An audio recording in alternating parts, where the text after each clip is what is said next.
সাইয়্যিদানা আবু বকর সিদ্দিককে আল্লাহ রাসূল বললেন, আবু বকর, আমি আমার মায়ের দেশ, আমি আমার বাবার দেশ, আমি আমার দাদার দেশ মক্কাতুল মুআজ্জামা, মক্কা শরীফ মাতৃভূমি ছেড়ে আল্লাহর হুকুমে কাফেরদের অত্যাচারে আমাকে এখান থেকে হিজরত করে চলে যেতে হবে। যদি আমি হিজরত করি, আবু বকর, তুমি আমার সঙ্গী হয়ে থাকবে। চিৎকার দিয়ে বলুন সুবহানাল্লাহ। আল্লাহর প্রিয় নবী কোন দিন হিজরত করবেন, কোন মাসে করবেন, কি সকাল বেলায় করবেন, না সন্ধ্যায় করবেন, না গভীর রজনীর মধ্যে করবেন, না দিনের মধ্যে করবেন, না ঠান্ডার সিজনে করবেন, না গরমকালে করবেন, না গ্রীষ্মকালে করবেন, না বসন্তকালে করবেন, কোন অবস্থায় করবেন, কোন দিন করবেন, কোন মাসে করবেন, তার নির্দিষ্ট করে বলেনি।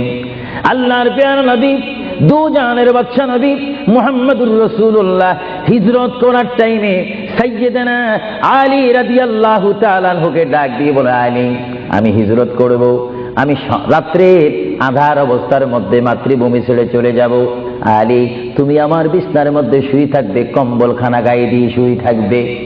আলী, কাফিররা তোমাকে মারার জন্য চেষ্টা করবে, কিন্তু তোমাকে মারতে পারবে না। আলী, আমি যাওয়ার টাইমে অনেকের আমানত টাকা পয়সা আমার কাছে রয়েছে, আমি তোমার হাতের মধ্যে দিয়ে দিলাম। সকাল যখন হয়ে যাবে, তুমি তাদের আমানতগুলা তাদের কাছে পৌঁছাই দিবে। এতে প্রমাণ হলো হযরত আলী যদিও নবীর বিছনার মধ্যে ঘুমিয়ে যায়, তারপর আলীকে মারা যাবে না, যেহেতু যদি আলী মরে যাইতেন, আলীর নিকটে আমার নবী আমানত রাখতেন না। জোরে বলেন সুবহানাল্লাহ, আরো জোরে বলেন সুবহানাল্লাহ।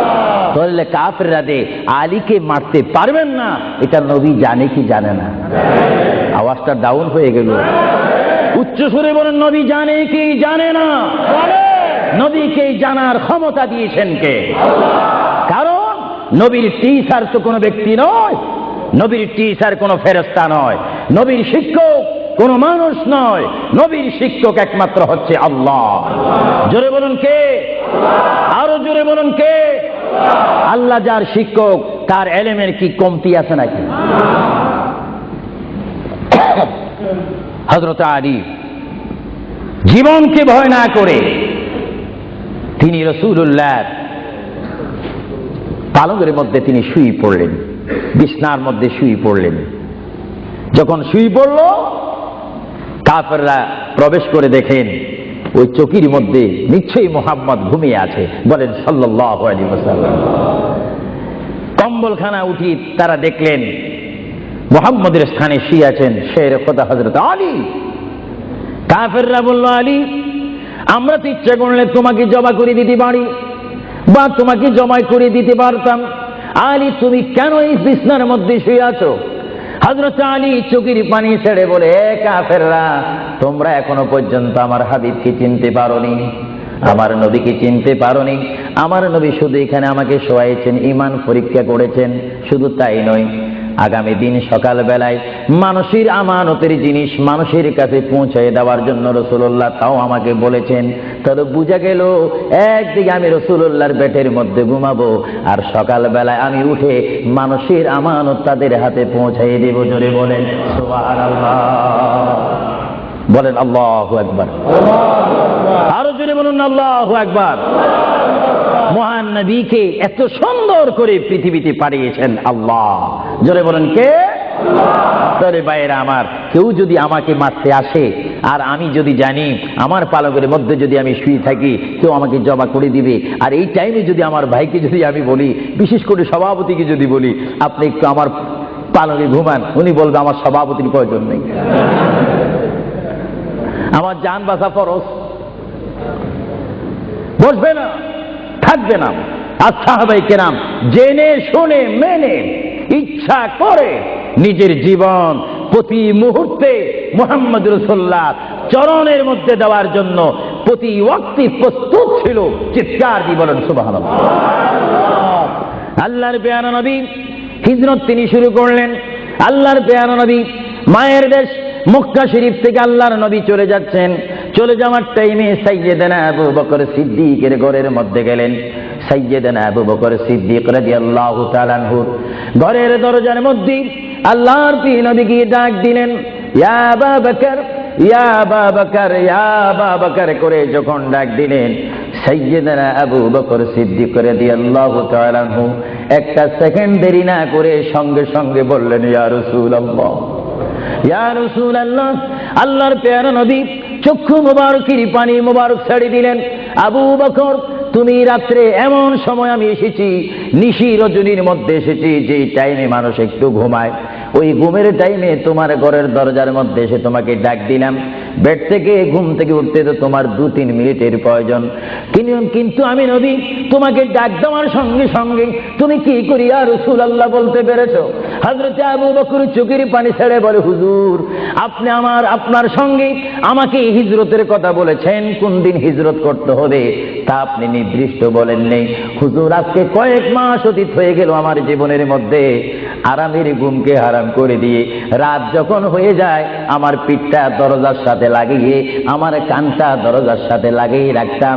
আল্লাহর নবী কখন আমাকে ডাক দেয়, জোরে বলেন সুবহানাল্লাহ, আরো জোরে বলেন সুবহানাল্লাহ। এটার নাম হচ্ছে মুহাব্বত। যারা রাসূলুল্লাহর মুহাব্বত করে তারা অবশ্যই আল্লাহর মুহাব্বত আদায় হয়ে যায়। সুবহানাল্লাহ। আপনারা বলেন, রাসূলুল্লাহ কার রাসূল? আরো জোরে বলুন না, কার রাসূল? ওনাকে রাসূল করে পাঠিয়েছেন কে? ওনাকে হেফাজত করার দায়িত্ব কার? ওনার জবানের হেফাজত করার দায়িত্ব কার? ওনাকে ভালোবাসার দায়িত্ব কার? আমরা যদি রাসূলকে ভালোবাসি, আল্লাহ কি খুশি হবে না বেজার হবে? এজন্য ভাইয়েরা আমার, সাইয়্যিদানা আবু বকর সিদ্দিক রাদিয়াল্লাহু তাআলা আনহু তিনি নবীকে এমনই ভালোবাসতেন, যারা রাসূলকে পৃথিবীর বুকে এমনি ভাবে ভালোবাসতে পেরেছেন তারাই হয়েছেন আখিরাতের জান্নাত পাওয়ার গ্যারান্টি সার্টিফিকেট তারা পৃথিবীর থেকে লাভ করেছেন। চিৎকার দিয়ে বলেন সুবহানাল্লাহ। দরুদ শরীফ পড়েন, আল্লাহুম্মা সাল্লি আলা মাওলানা মুহাম্মদ ওয়া আলা আলি সাইয়্যিদিনা।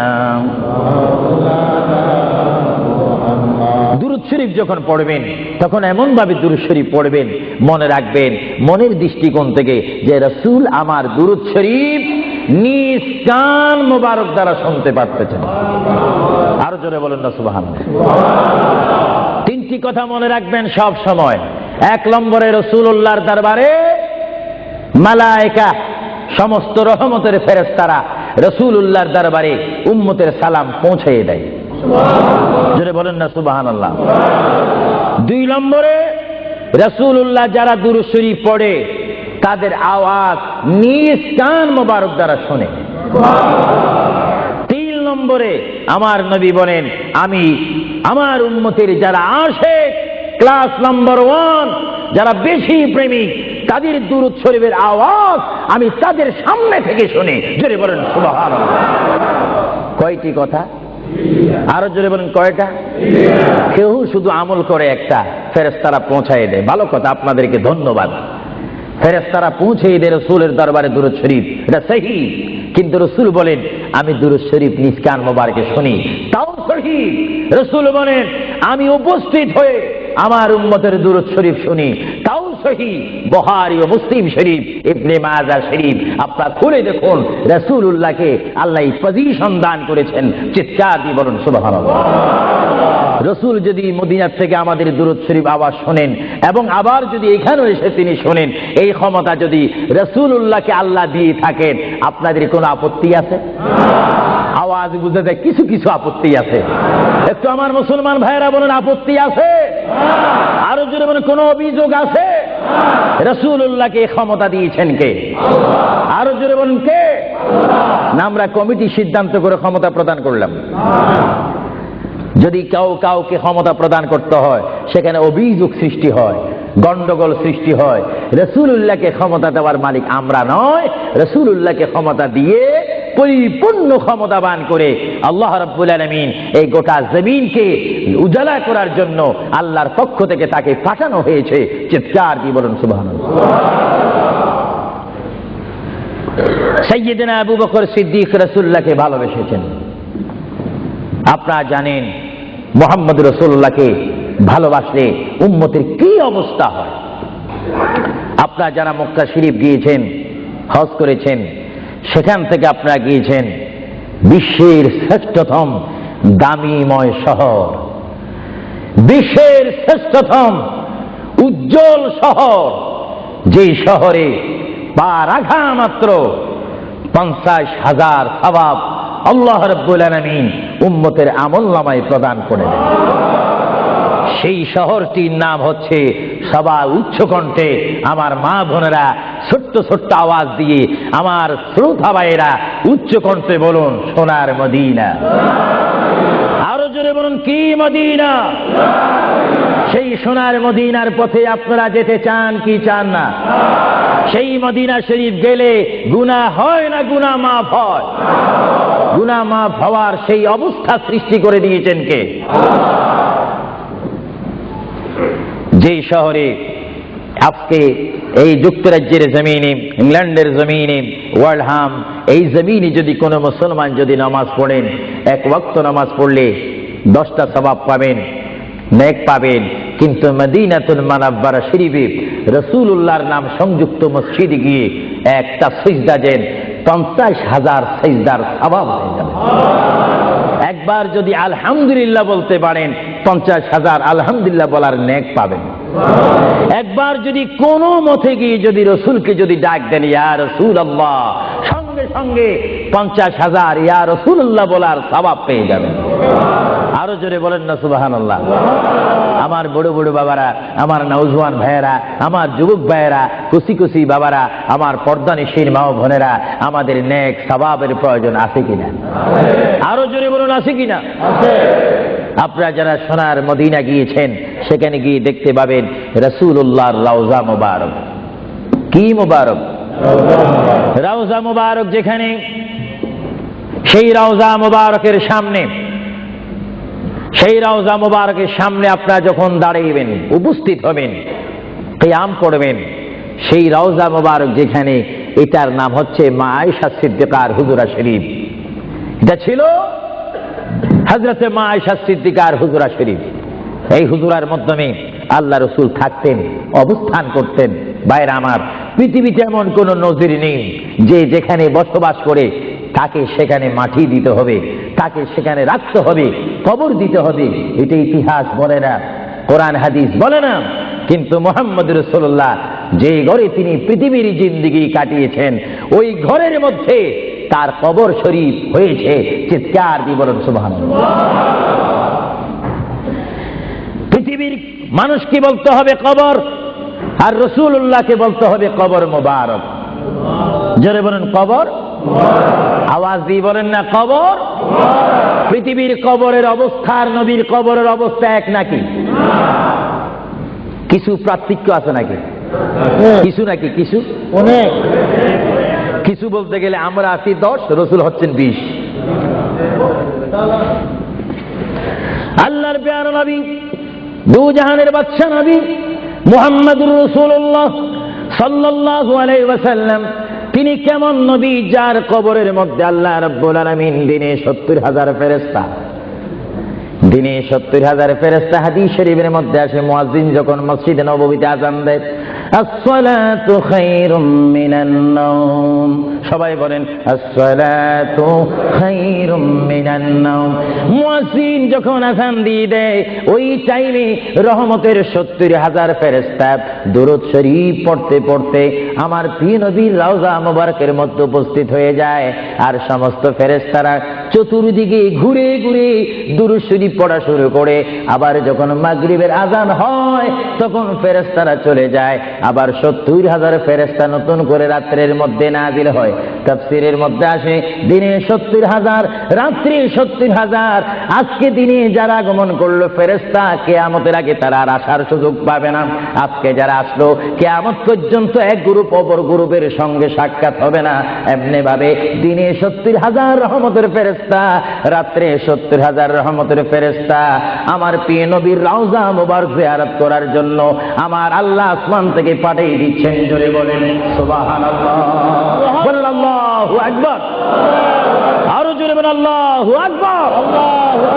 ফলে এই হাদিসে প্রমাণ হচ্ছে মুহাম্মদ রাসূলুল্লাহর রওজা মোবারকে দিনে যদি 70,000 রহমতের ফেরেশতার আগমন করে, রাত্রে যদি 70,000 আগমন করে, 70 দুটোটা 70 যদি যোগ দেওয়া হয় কত হবে?